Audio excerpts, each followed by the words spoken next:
usually is. Brown drives. That's not the first time we've seen a superstar in green and white sacrifice his body. Garnett knocked away.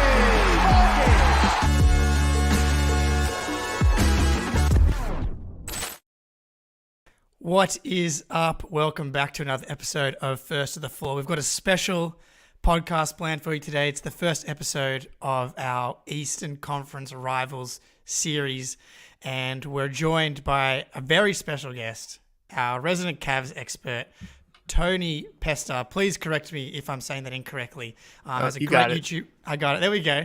He's got a great YouTube channel at Tony_Pesta. Does some great work for Fear the Sword, which is SB Nation's Cleveland Cavaliers blog. Tony, how you going, mate? Doing good, man. Thank you for having me on. I appreciate any opportunity to push some Cavs propaganda here. So I love it. I respect it. I feel the same. And of course, Ben, how are you, my friend? I'm good. I'm here to deflect all of the Cavs propaganda and parlay it into some pro Celtics talk. So I'm excited for this one, Jake. Thanks for teeing this one up. Yeah, no, of course. I mean, look, it's off season. We're looking for stuff to talk about, and I think this is a fun way to kind of get through the off season and a fun way to get the brain thinking in different ways. And the Cavs were kicking it off. We had some fun games last season, which we'll dive into. But to kick things off, we're going to get Tony's kind of perspective on the Celtics off season and the Celtics over the last couple of years. But it's kind of been a busy offseason, a big offseason, an emotional offseason for the Celtics. What was your thoughts, reactions to the Porzingis Marcus Smart transaction?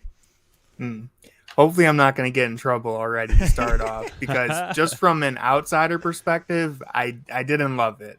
And that's primarily because I think I'm lower on Porzingis than some people are. The health is obviously the biggest concern. He's had a history of injury troubles throughout his career. Last year he was healthy, so that's a good sign. Potentially he's on the right track there. And he did have a bounce back year in many ways last season.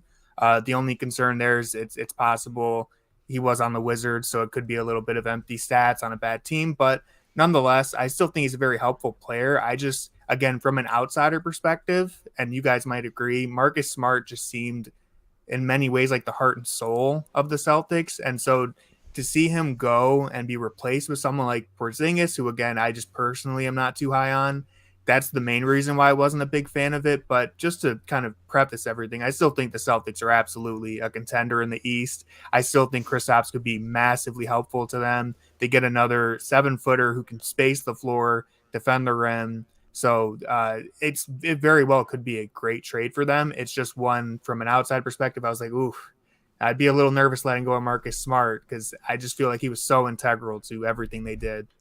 Yeah, it's been a difficult pill for Celtics fans to swallow, and I think we spent the bulk of the offseason thus far working on, like, psychologically coming around to the fact that Marcus Smart won't be defending the big guards on the Cavs, like Darius Garland and Donovan Mitchell there. So you mentioned for a second there your perspective on the Celtics. Can you unpack that for us a little bit, so your perspective, and maybe share what the Cavs fans' general perspective might be on the Celtics over the past couple of seasons and their standing in the East going forward, and just generally how they're perceived by other fan bases?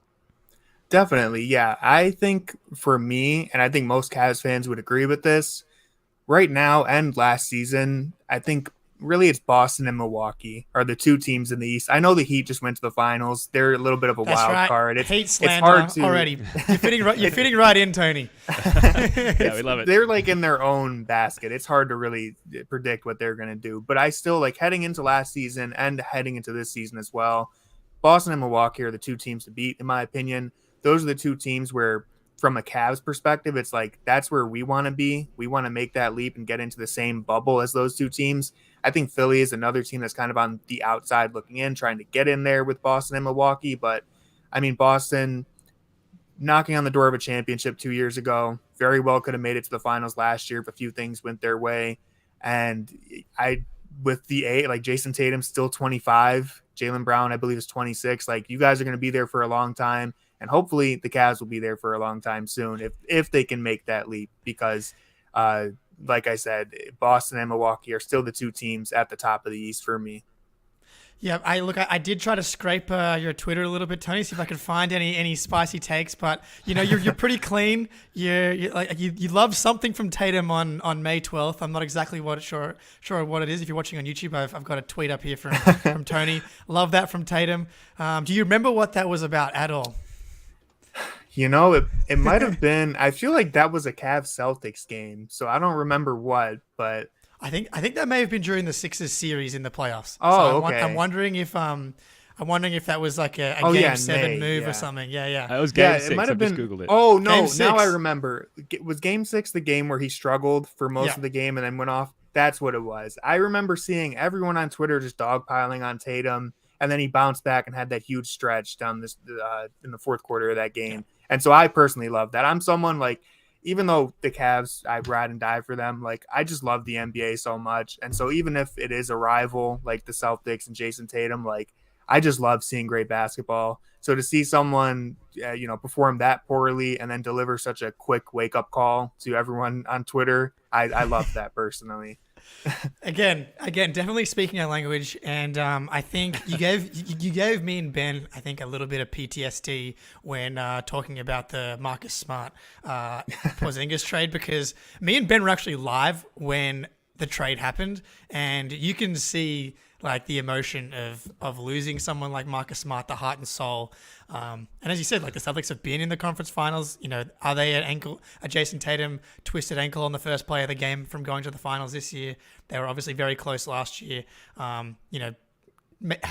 Sending out someone like Marcus Smart that's been so integral is definitely scary. The way that we've kind of talked ourselves into it is that we've raised our ceiling, because I think you're obviously watching the playoffs. The biggest issue for the Celtics has been the offense, really grinding to a halt in key moments against the Heat 2 years in a row. Really, they survived it last year and got to the finals, but in the Warriors series, up 2-1, 5 minutes to go, up like 6 points. Again, their offense grinds to a halt, and you bring in someone like Porzingis that can kind of punish switches, and hopefully bring that offensive juice that they've kind of been missing in like the highest leverage moments. But at the same time, I do think there's a case to be made that they could have lowered their floor. And obviously, we've gone through our own emotional roller coaster with the Porzingis injury stuff over the past like 3 or 4 days. Like Celtics Twitter's figuring out how to use Google translating Latvian, news breakers and stuff like that. We seem to be mostly out of the woods. Sounds like mostly misinformation about the injury, but like all of our worst fears came straight to the forefront. But yeah, Ben, I mean, I think you're probably on the same page with me there. Oh yeah, all of my fears and anxieties are thoroughly documented on this podcast when it comes to worrying about all injuries, but particularly Kristaps Porzingis, who's just an added part of the recipe now for collective Celtic fan anxiety. But that's part of every fan base at this point. Yeah. So I think we'll dive into the Cavs stuff. I mean, Tony, obviously a healthy respect for the Boston Celtics, which we love to see. But the Celtics and the Cavs had some epic games in the regular season. 3 of the 4 went to overtime. 3-1 to the Cavs. All wins in overtime. I'm going to play... have I not uploaded the clip? We're going to talk while I upload this clip here. But what are your memories from these Celtics Cavs games from the regular season? Very good memories, of course. We managed to sneak a couple past you guys, especially the Grant Williams game. I'm gonna make both of them. I thought we were so cooked when he stepped up to the line, so I won't get too heavy on you guys for that one. You and us both, Tony. Oh man, and we had to ship Grant Williams out after that. Yeah, unfortunately, I wish you could have gave him to us. We could have used him, but can't win them all. But yeah, I mean, obviously you had. I think it was the first game against Boston. LeVert and Mitchell both scored 41, which that was just a crazy game. Quickly on LeVert, that guy, he's a low-key Celtics killer, and you've I'm guessing ridden the roller coaster of Karis LeVert, where one day he looks like Donovan Mitchell, clone, and then the next day I guess he looks like Karis LeVert. Like that's a roller coaster for you to ride, right? Yeah, the Karis LeVert experience is a very fun one. It's like, as you said, there's some games where he's just not missing and he's doing everything right. And then there's other games where you just want him off the floor immediately because, I mean, the mid-range pull-up jumper from him was like everyone's biggest nightmare this year. I don't know what he finished the year shooting, but it feels like he shot like 15% on those jumpers. But when he was rolling, he was very helpful. And I'm personally a LeVert defender. I acknowledge that he has had some horrible games, but I like LeVert. I think he has been a overall positive for the Cavs. But yeah, that 41-point game, probably the highlight of the season for him. It's so funny. Because like to us, when you say 15% from the mid range, I'm like, it's so hard for to wrap my brain around that. Like he had a 50-point game when he was with the Nets against the Celtics, and like Marcus Smart fouled him like shooting a 3-pointer, and he made it, and then like the Nets won. So the clip's uploaded now. I'm going to put you on the stand a little bit here, but we were robbed of kind of a Pantheon game from last season. We'll have a look here. 3-point lead. Plenty of time for Boston. Tatum to the basket. Gets it off the window. Williams will inbound. Here's Smart. Tatum on the cut. Takes it all the way and slams it. He wanted a foul. He ties the game at 107. Now Mitchell guarded by Brown. 4 seconds left. Mitchell spinning with 2. Step back 3. Blocked by Tatum. And we go to overtime. Jason Tatum on both ends of the floor. And that's where the story ended. The game ended in a draw, the first draw in NBA history. 2 questions. 1, was that a foul? Was that an and one on the Jason Tatum dunk? And I don't remember anything from overtime, honestly. I've clearly blacked that out. So tell me what happened. Well, so first off, I will say yes, it probably was a foul, but I will give Jarrett Allen credit. He went up and challenged it. Yeah. He could have tried to take a charge. So just for the fact that he went up and challenged that, let him play. I think overtime, free basketball, why not? I do remember that overtime. I believe later on, to kind of seal the deal there was a Jarrett Allen block, and then Garland threw an alley-oop to Mitchell. That's like the one memory that I have of it. So another fantastic memory for the Cavs early on in the season before everything kind of just went downhill in the playoffs. Yeah. Well, speaking of which, I mean, Ben, I'll throw to you here. Like, do you have any memories from that game, or we can jump forward here? Yeah, we might have to in post just put a trigger warning in before that part of the conversation there. So great, obviously great regular season for the Cavs. How do you reconcile that great of a regular season with what happened in the playoffs? Obviously, you come up against the Knicks. The season, or the series rather, finishes in favor of the Knicks 4-1. Mitchell Robinson kind of dominated, I want to say. Jarrett Allen and Evan Mobley on the glass. And Mitchell and Garland, the 2 all-star guards there, both struggled a little bit. How do you reconcile that, in comparison to that regular season? Yeah, the way I've been describing it is that the regular season was a dream and the playoffs were a nightmare for the Cavs. It felt like in the regular season, they really expelled a lot of their demons post LeBron era, where like for the first time since I've been alive, the Cavs were a good team and LeBron wasn't on it. So like it felt good just to see them break through and have those great moments. They won 51 games. The Mitchell addition, I think, was a home run. Obviously, it hasn't completely panned out yet, but all NBA caliber player, really raised their ceiling in a way that I don't think could have happened without that move. Mobley takes a step forward as a legit defensive player of the year candidate. Darius Garland in many ways improved, even though the stats are very similar to last year. I think his efficiency went up, and just the fact that he averaged like the same amount of points with the addition of Mitchell just shows that he has grown in that area too. And then you get to the playoffs and just kind of everything went wrong. Like everything that could have possibly went wrong for them. One thing that I do want to mention, just because I think talking to Celtics fans, I think this is like from an outside perspective, this is something interesting because I know how the Cavs fans feel about it. I think the loss of Kevin Love hurt the Cavs more than people really realize. And there are some Cavs fans who have very bitter feelings towards Love for the way it all ended. We won't go too deep into like the details of the buyout. But for me personally, when you look at what happened in the Knicks series, two big issues. They got killed on the glass, and they didn't have any 3-point shooting. And if you want to throw a third issue in there, they look very inexperienced. And then you look at someone like Kevin Love, and it's like, well, he's a really good rebounder. He was one of their best 3-point shooters, and he was the only one who was championship experience, and it was like a stabilizing veteran presence the whole time. So for me, I felt like losing Kevin Love. Would it have taken them to a whole new level? No, I still don't even know if they for sure win that series with Love, but losing Kevin for me was really one of the biggest downfalls this season. I'm interested in how you guys felt about that from an outsider perspective. Oh, well, from our perspective, it impacted us directly because he went to the Miami Heat and was like very critical in them getting to the finals. So like just from that perspective alone, it was like, Cleveland, what are you doing to give him away for nothing? I think Bill Simmons as well. He lost his mind, and everyone was kind of like, "Come on, man, it's just Kevin Love." But he ended up being right. And for Cleveland, I don't know. Kevin Love was kind of like the slightly more impactful version of like Blake Griffin in a way. And like I was going to say that. Yeah. Well, there you go. Well, Ben, I'll throw it to the resident Blake Griffin fan here.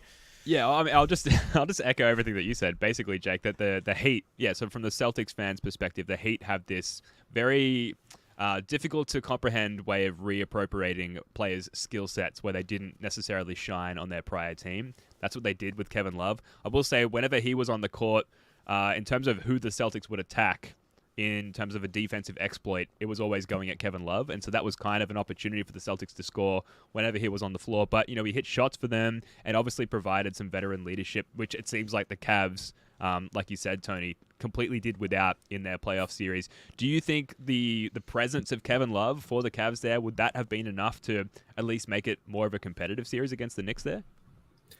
Yeah, I don't want to go too far as to say like they would have won that series hands down or anything. I mean, that's how I felt entering the series, to be honest. I thought we were going to win in 5. It didn't work out the way I thought.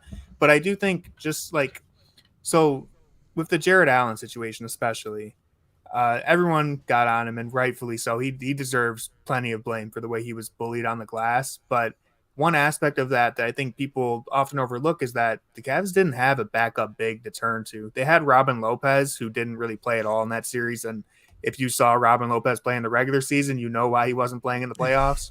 Well, we like to hear that because the Bucks have signed Robin Lopez. So yeah. Tony's just on fire today. Here we go. Robin Lopez looked very cooked.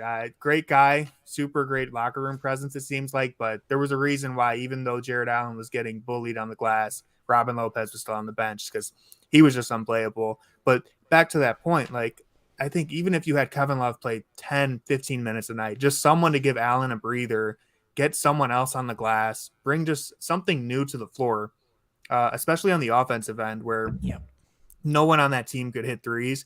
But more importantly, the reason Kevin Love wasn't playing for the Cavs prior to the buyout is because his 3-point shot just disappeared. He injured his thumb, and he was shooting, I think, 25% or something. Right. But when you look at the playoffs, even against the Celtics, Kevin Love didn't necessarily start shooting better, but teams were still defending him. They still close out to him. And for the Cavs, it was we had Isaac Okoro, Karis LeVert, whoever's out there. If you're not Darius Garland or Donovan Mitchell, the Knicks didn't care. They just ignored you on the 3-point line. And if you could have even had Kevin Love come in for 12 minutes and stretch the floor a little bit, that kind of gets the offense turning a little bit, and it could have made a difference. But there were so many things that went wrong in the Knicks series. I do want to make it clear that I don't think Kevin Love would have completely fixed everything. There was a lot of things that needed to be addressed.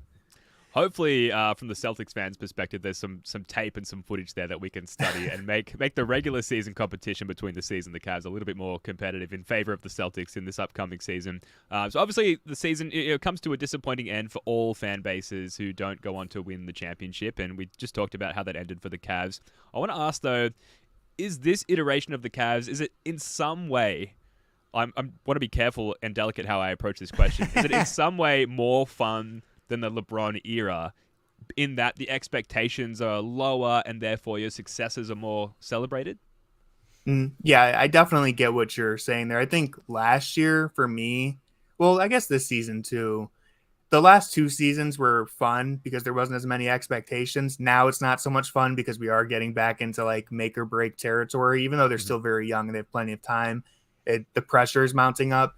But that 2021-22 season when they first kind of broke out, that was some of the most fun basketball I've been able to watch from the Cavs because they're all young. There's really no expectations. No one expected them to even make it to the play-in tournament. So the fact that they did that, and Darius Garland was an all-star, Jared Allen was an all-star, it's fun in a completely different way than the LeBron era, where especially like the second stint in Cleveland with LeBron, he didn't care about the regular season. So there were a lot of very painful moments, whereas this team very much does care about the regular season.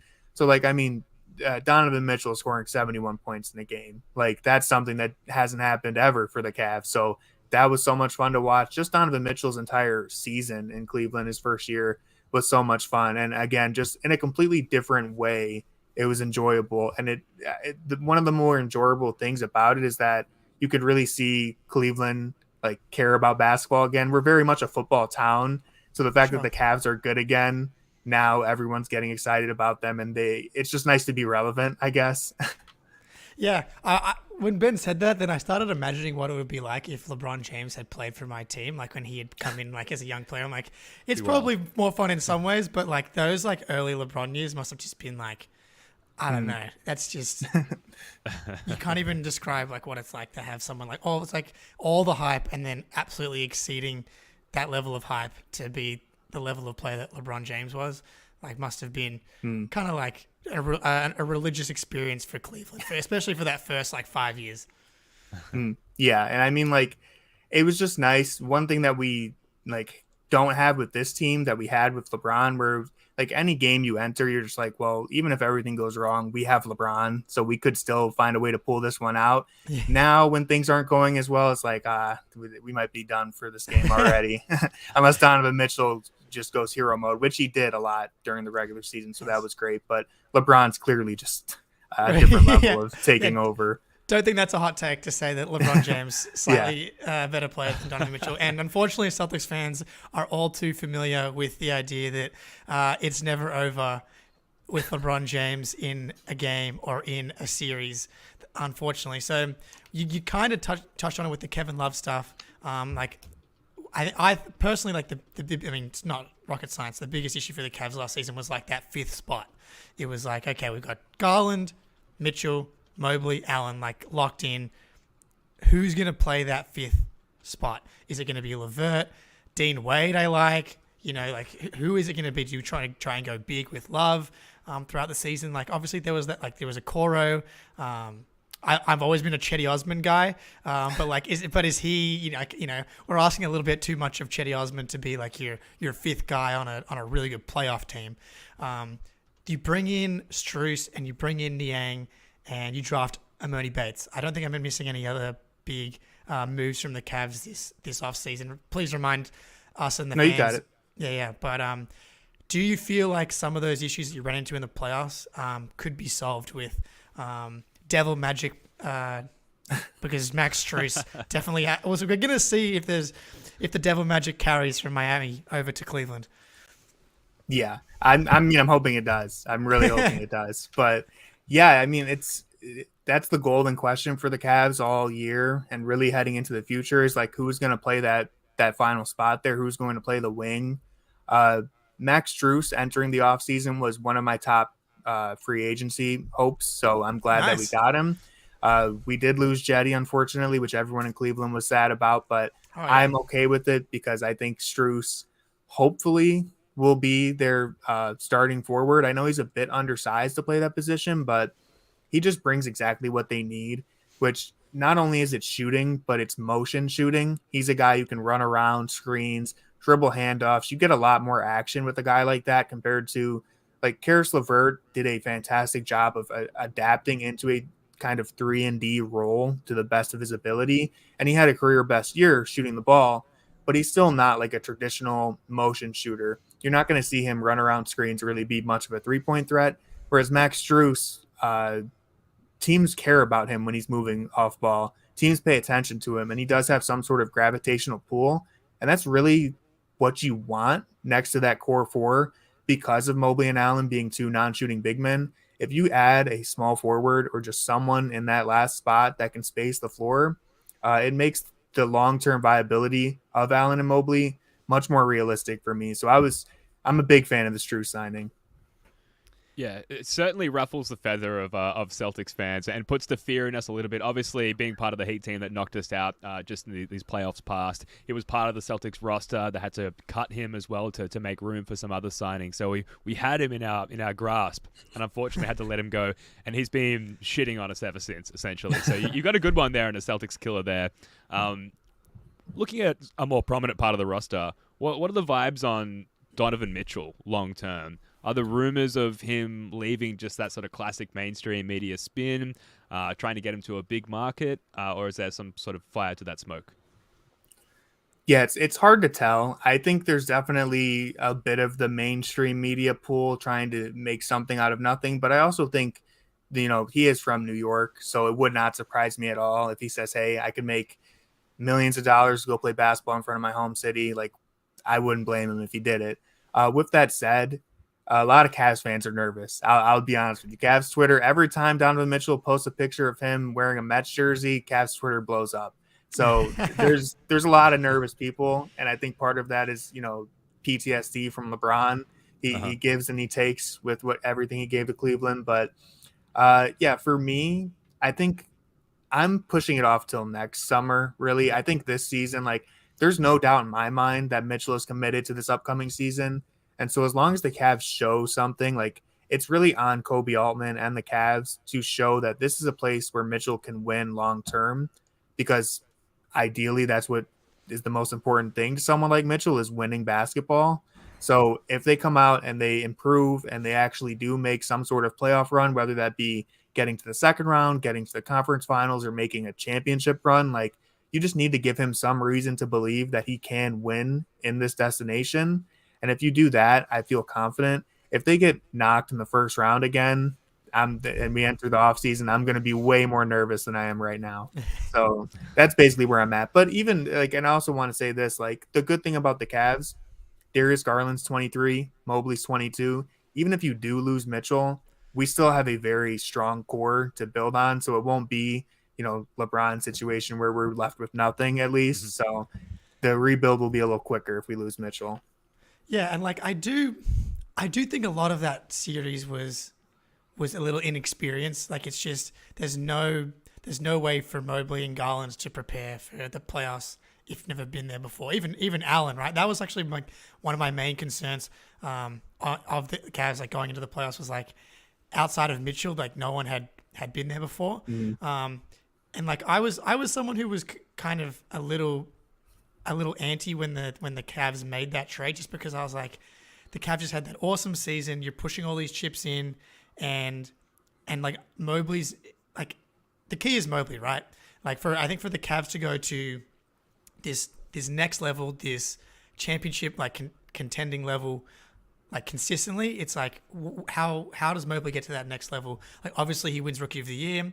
Obviously he was third in Defensive Player of the Year last year. I think early in his rookie season, I thought the expectations became unfair for him. It was okay, this is the next Kevin Garnett. And it's defensively, I think maybe that's fair, but offensively, I thought it was quite unfair.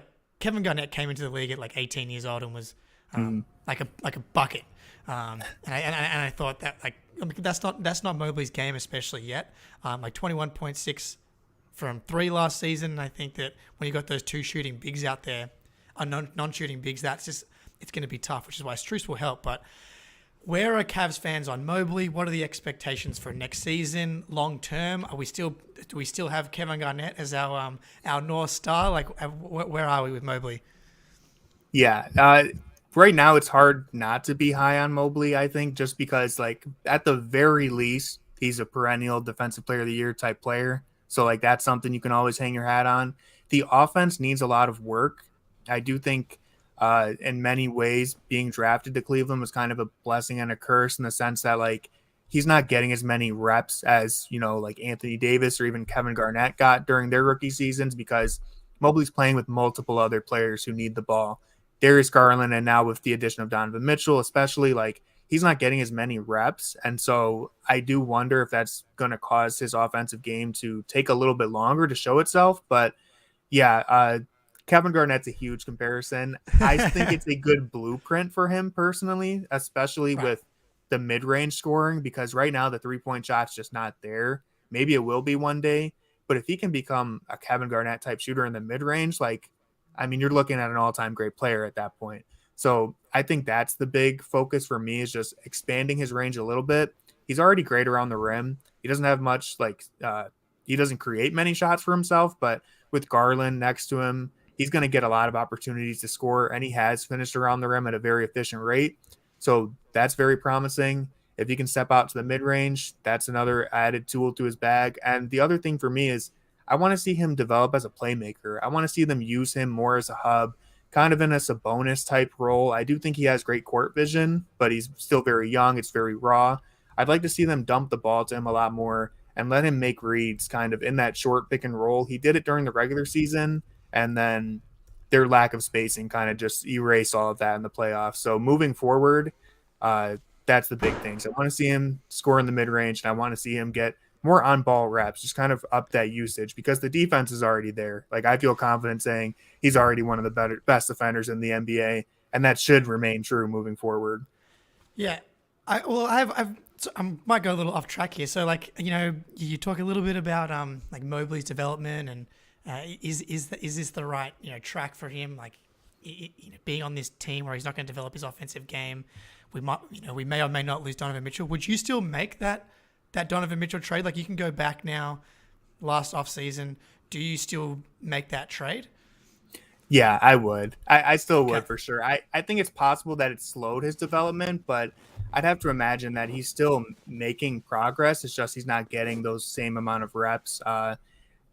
Yeah, I think, you know, just playing winning basketball has to be worth something for his development, even if it's not, you know, going out there and shooting 20 shots a game. I think it's allowed him to focus on other aspects and really build those habits. And so if the rest of his offensive game does get developed, I think it'll be better for him in the long run. But yeah, I mean, if he was drafted to this Cavs team and they never made the Mitchell trade, he probably averages 20 points per game last season, some, you know, around there. Because I do think there is a very strong offensive game for Mobley that has kind of been overshadowed a bit. I mean, he had the 38-point game last year against Milwaukee, where he really showed off, you know, some of his touch, not shooting the ball, but these kind of like deep post hooks that he got a lot of in that game. And I think, again, if his usage was higher, we're probably talking about Mobley a little more than the general mainstream news has been covering him, because right now he is very raw offensively. But again, in the different circumstances, he would be putting up bigger numbers, I think. Yeah, and I think, like, even if the structure of the roster was different, like with Allen there, he's running like half the pick and rolls he would be if it was just like a traditional, like he had a more traditional stretch four next to Mobley and he was playing the five. Like, I do think that, yeah, because he's got touch. He's a really good passer. I love that about his game. Like, anytime you have a big man that's like a really good passer, that's always really valuable, because not a lot of big men have that ability. So I definitely think there's an offensive game in there. I like that blueprint as opposed to comp. I think that's a good way of framing the future of Mobley. Like, the Cavs for me they're a really fun watch. Like, Darius Garland is like, he's kind of like a dinosaur in the sense that Celtics fans have been screaming for a traditional point guard for forever, basically, for the whole Jays era. And there was like that 1 week where there was Jaylen Brown for Darius Garland rumor, which no one really believed except for Celtics fans that were like, maybe the Cavs would actually do it. Like, there was no chance in hell that the Cavs were ever trading Darius Garland, who has he even started his rookie extension contract yet? Maybe 1 year in. I'm not sure. It might be coming up.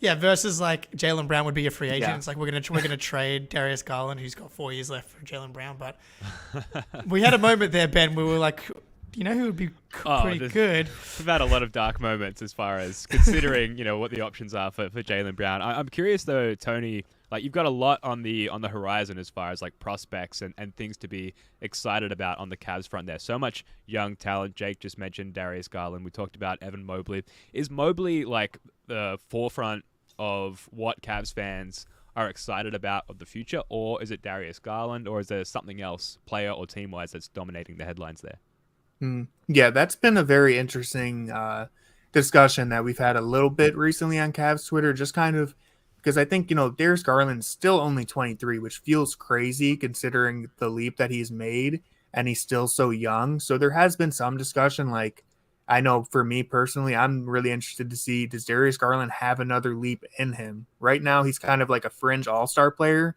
Is it possible he could take the leap to an all-NBA caliber player? I'm not ruling it out just strictly off the fact that he's so young and he's already so talented. But then when you look at Mobley, I feel like the path is just more obvious. Like if he adds an offensive game, he's an all NBA player. It's basically that simple for Mobley. Whereas with Garland, for him, it's basically just increasing the volume, which not everyone can do. And so that's like a bigger ask, I think. But yeah, most people would probably, and I would personally put the Cavs title hopes on Mobley's development. But I think Darius Garland is probably the most underrated player in the NBA. It might sound like a Cavs homer for saying that, but I think he's very underrated. And if he makes a leap next year, I think it could surprise a lot of people. Yeah, I love Darius Garland. I think so. He's not underrated for me. Like I really really like him. I think you need to be able to have something in the NBA that's actually quite rare. Like to find a guy that's like, and he's an elite table setter. Like he's so good at finding guys, and I think that's why adding Strus and Niang, like those are legit shooters, and Garland's so good at finding guys. So I think that the Cavs are going to be really good again.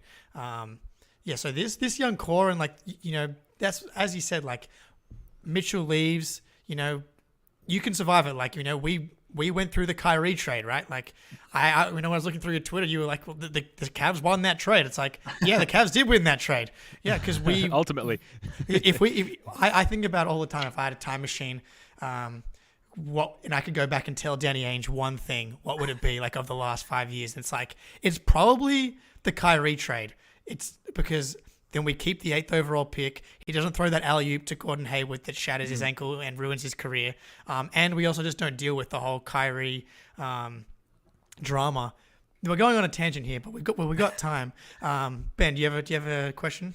Well, I got to ask. We talked about like what things Cavs fans are excited about. Yes, I have to ask, slightly lower down the totem pole, Emoni Bates led the Cavs to a Summer League championship just a month or two ago. Obviously, he had a bit of a tumultuous up and down, post-high school career after being quite hyped up as a younger fella there. Are Cavs fans like starting to develop their own Emoni Bates propaganda? I can imagine as a Celtics fan, like if we nabbed this guy in the draft, becoming unnaturally excited about what his potential future would be with the team. Are Cavs fans like finding themselves going there?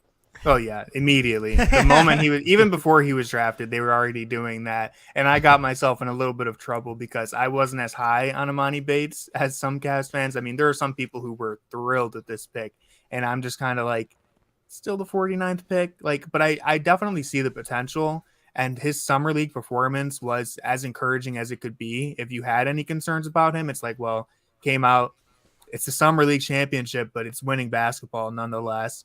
He made some subtle changes to his game, which could be major in the long run, because the concern with him is mainly a shot selection. The way that I describe him is that right now he's more of a shot maker than a shot creator, because he really doesn't create much separation when he shoots, but he's just really good at making difficult shots. And when you join a team like the Cavs, that's a good skill to have, sure, but I just don't know how much of a leash he's going to be given on a team that's like trying to win basketball games. Like, hey, Emoni, go shoot pull-up three-pointers and, be the streakiest shooter in the draft.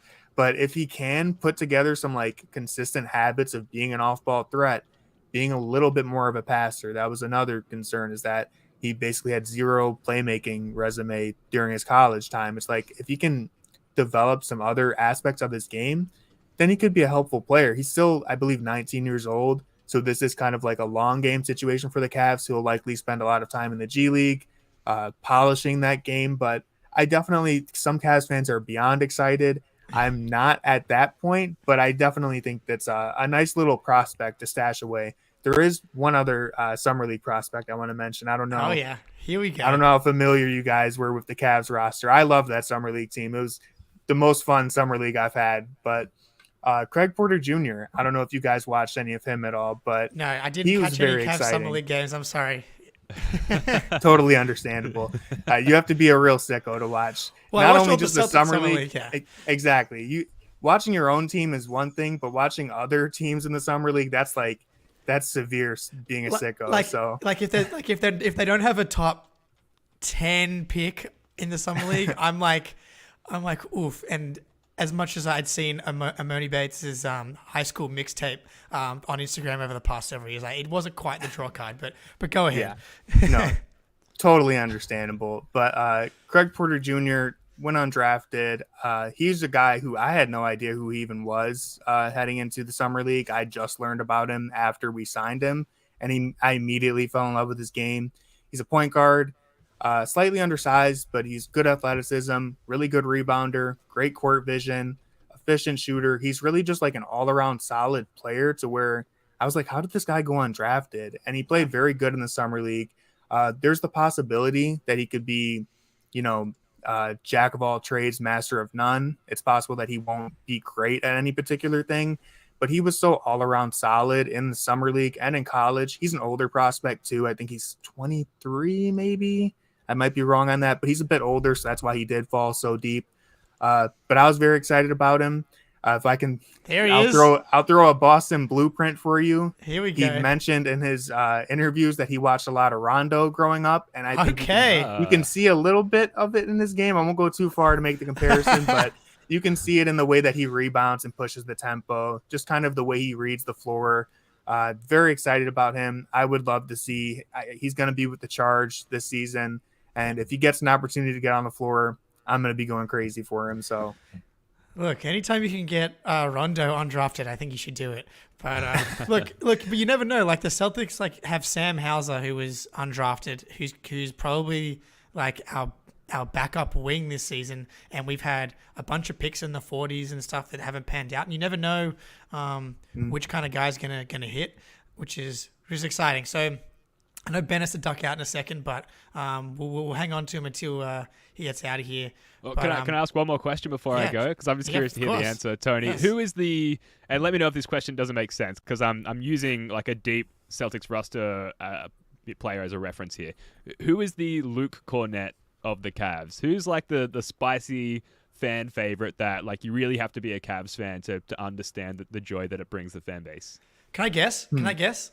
Yeah, go for it. Is it because is it Dean Wade? I know that's he plays a lot, so Luke Cornett doesn't actually play that much, but it has to be Dean Wade because he's just good. But the casual fan doesn't actually think that he's good, right? Dean Wade probably would have been the answer heading into the year, but I think the fan base has soured on him. I think he kind of lost some of the good fortune there. But now that Lamar Stevens and Jetty are gone, I don't know who it is. It was really both of those two guys, I would say. I guess, this guy plays too much to really give him that honor, but I would say maybe Isaac Okoro now. I don't know. Cavs fans will attach to any player and go crazy for them, so we have a lot. I'll give Dean Wade the credit because I do think if he can oh, you know what? Actually, I just thought of it. It's Sam Merrill. I don't know if you're familiar with Sam Merrill. Well, kind of, yeah. Great shooter. He played for the Charge. He really hasn't gotten into the NBA yet, but he lit it up in the summer league. Might not play this year for the Cavs, but Sam Merrill, I think, is the one who has won all the Cavs' hearts. I love it. Look, I just think Dean Wade's over-tasked. He should be one or two slots down in a rotation, and then he'll be back in the good graces. I'm a Dean Wade fan, so I'm with you. I'm hoping he has a bounce back season because last year was a little rough for him. He was on my list of could we trade for Dean Wade and get him in a TPE kind of thing. He's just a guy that can kind of do a little bit of everything. All right. I'm going to duck out. Appreciate it, guys. And thanks for coming on, Tony. Jake, bringing home strong. No worries. All right. See you guys. Talk to you later, man. I will. See, this is what happens when Ben leaves me here. He's the I'm not gonna try and get back the cool background because then we're gonna fall. It's gonna be a disaster. But we'll wrap up here. Where with the last couple here. Where do you see the Cavs kind of stacking up in the East? Because I think Celtics, Bucks kind of at the top, and as you said, the Heat, who knows? Like with this rival series, I can't get the Heat out. And like we have no idea what the roster's going to look like before now and the season starting. I'm like, to me, the Sixers are done. They're like as far as winning a title, they might win some regular season games, but like the Cavs were the 4th seed, last season. Obviously exited the first round, but so what are the kind of the expectations going into next year? Yeah, I think you really nailed it. As I said at the beginning, Boston and Milwaukee are the 2 teams near the top for me. I think they're kind of in a tier of their own compared to everyone else. I think Philly was knocking on that door last year, and I also agree that I think they're probably on their way out, regardless of what happens with the James Harden situation. I'm not really feeling too confident that they're going to end up winning that situation. Embiid, it's hard to count him out, but at this point, I do kind of have doubts about whether or not he can really lead the team to where they want to go. And they're very limited with what they're going to do with their supporting cast. So I would kind of count them out. Miami, as we said, kind of a wild card. Dude? If they get Damian Lillard, hey, that depending on what they end up giving up, they could be right in that tier with Boston and Milwaukee. They could end up being the 8 seed again, for all I know. So. Even Miami's, with Dame, right? Like they could end up kind of dropping just because Dame's old, Jimmy's old, and like all of a sudden, like if one of those guys are out and you've given up so much, they are just the perpetual wild card now. It feels like they're the team where like no matter what seed they get in, even like entering the playoffs last year, a lot of Cavs fans were hoping to get matched up with Miami because they thought it'd be the easy target. And I was like, I'm good on that. I'll take New York or Brooklyn, one of these other teams, because you just don't know with Jimmy Butler. So I would just avoid that if I could.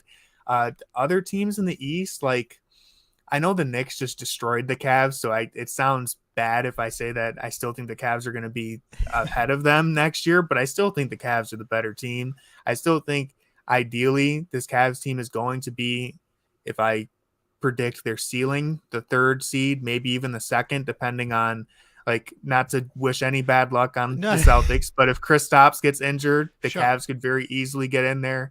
The Bucks are getting old, so regular season standings, maybe they'll drop. But once you get to the playoffs, it's Boston and Milwaukee are the 2 teams that I'm most concerned about. I really think the Cavs their goal should be getting that 3rd place. They should be right below the Celtics and Bucks in the tier list.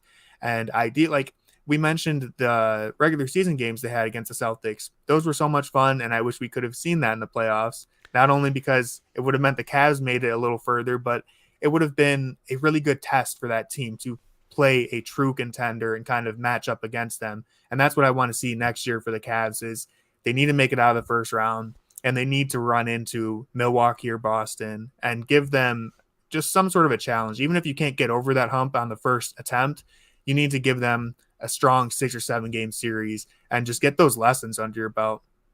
Yeah, honestly, I would not be surprised at all if the Cavs end up in the 2-3 spot, like even the 1 spot. For the Celtics, I think they're going to win a lot of games, but I'm not really too concerned about their seeding. They've proven to be an awesome road team in the playoffs the last couple seasons. So for me, it is more about that health. Like I would kind of lean to resting guys a fair bit throughout the regular season. But the thing is, Jaylen Brown and Jason Tatum don't really miss that many games, and so when those 2 guys are playing like 70 plus games, like you're gonna be in the mix for a top 3 seed. Let's see. Let's say the Celtics are the 2 seed or the Cavs are the 2 seed. And the Celtics are the 3 seed.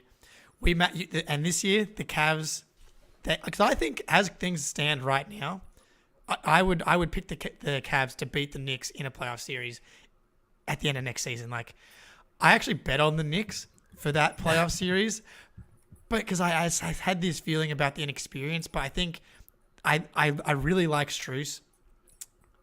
He can play undersized. I think that like he can play in the playoffs and gives them that shooting. I saw you retweeted a post about how he had like the 4th percentile open looks while playing for Miami, and like they have Darius Garland and Donovan Mitchell. Like there's going to be open looks available. I think he's going to be a really good shooter for them. I think if they have Strus maybe in that series, they maybe get it done. So going forward, I think the expectation should be like win a first round series, because the second round of the playoffs is where things really get crazy. Really get. I think that's really where you get your playoff medal. All right. So what do we think happens in a Cavs Celtics series? You want to make any bold predictions for a playoff series that may not happen before the season even starts? I won't be too bold, but this is my genuine feelings. I do think the Celtics would beat the Cavs. I know it's, Cavs fans will be upset. They were upset at me when I said it last year too. I just think, like, my whole perspective is when you look through the last 20, 30 years of champions, like, every team runs into a wall and loses one of these hard-fought battles against a better, older, more experienced team. Unfortunately, last year, not to throw shade at the Knicks, that didn't really happen for the Cavs. They lost to a team that they should have beat. They were favored to win. Yep. It's refreshing hearing other fan bases say that you expected the Cavs to win, even though you bet on the Knicks. You thought it was more that like the Cavs good value. were the favorites. Like, that would, And so, like, moving forward, I do think the Cavs, I think they're talented enough to beat the Celtics. I wouldn't be, like, completely shocked if they beat the Celtics. I just think experience matters. I think, having been there before matters. And if both teams are completely healthy, I think it would be a great matchup. It could go 6 or 7 very easily. I would probably pick the Celtics to win, but I'm saying that now. When we get to, next season, I'm going to be talking myself into the Cavs making it all the way. So, well, we've got it. We've got the clip now. So when the matchup comes, we'll be able to bring this one back. I would be shocked if it didn't go 6 or 7 games. Donovan Mitchell's always given the Celtics trouble, and Karis LeVert has the Celtics killer label, so it would not shock me at all if it goes 6 or 7, and I'll be sweating. And this is what the Celtics do.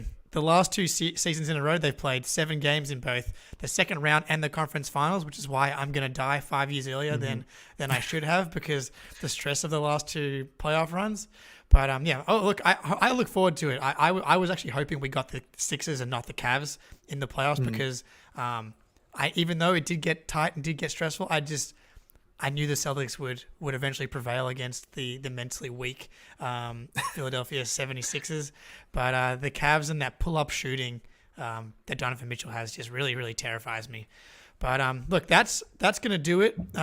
Tony, absolute legend. Appreciate you stopping by. It's been super fun to get the Cavs perspective. I will do a quick production podcasting note. We will be having our next round of Celtics trivia next episode. We're getting the Green with MV guys on. Greg and Will are going to be going head to head, and round 2 of Celtics trivia. And then we're going to be doing playback. We're going to be watching the Isaiah Thomas 53 points against the Wizards from 5+ years ago. So that's going to be fun. Lots of good off-season content coming your way. But Tony, again, thank you. Appreciate it. Love your work. And go follow Tony _Pesta. Get the Cavs perspective. He's got some good stuff coming out across his YouTube and on Twitter. But in the meantime, go Celtics. Oh, this is what happens when Ben's not here. I didn't have the clip. Here we go. Outro. 3, 2, 1. See you, team.